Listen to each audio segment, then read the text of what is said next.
Hi friends, welcome my channel. देखंतु ficus गछ, यार नाम हूँ फाइकस गछ। Ficus microcarpa bonsai multi layer plant.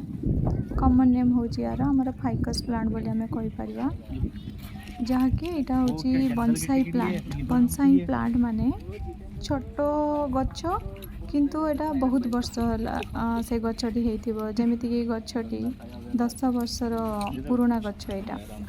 तो एटा डेकोरेशन पाई कि ए गछ आम यूज करथाउ, जेमिति आपण घर आगरे लगे पारिबे डेकोरेशन पाई कि ना, आपण सौंदर्यता दे थाए घर को मध्य। जत्ते छोट थाउची गछटी सेटा आपण बेडरूम रे हेले रखि पारिबे गछ को, कहीं ना ये गछ ऑक्सीजन हेले दौची आमको। आ लकी प्लांट हेले मध्य कहउछन्ती लकी प्लांट गछ फाइकस प्लांट। देखंतु केते सुंदर हेची, तार लेयर मडे केते सुंदर हेची, ताको मल्टीप्लेयर करा जायछि।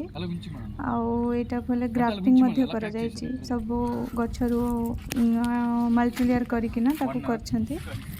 ए देखंतु एमती केमती छोट छोट हेले गछ से फाइकस प्लांट होती। एटा पहले फाइकस प्लांट सेटा होची 10 वर्षर पुराना, जहाँ कि सेइथिपई एटा सुंदर हेले डेकोरेशन भलिया कटिंग करा हेछि ताको, सेइथिपई यार नाम बोनसाई प्लांट।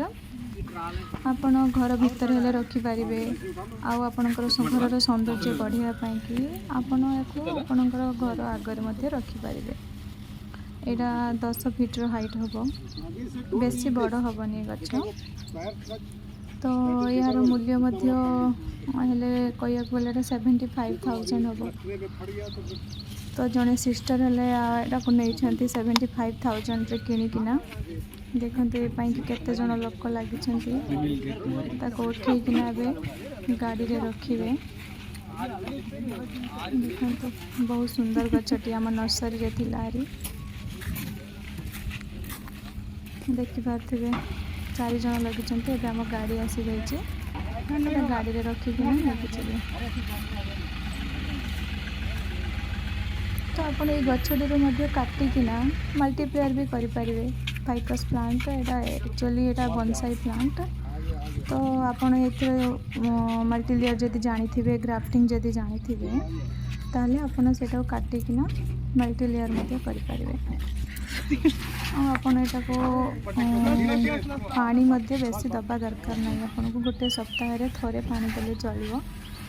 आउ एरा फर्टिलाइजर हेले यूज करेंगे, जमीती कि फर्टिलाइजर मैन्यूर आप घर जेकोसी भी फर्टिलाइजर आपंकर अवेलेबल थी, आपड़ से यूज कर पारे।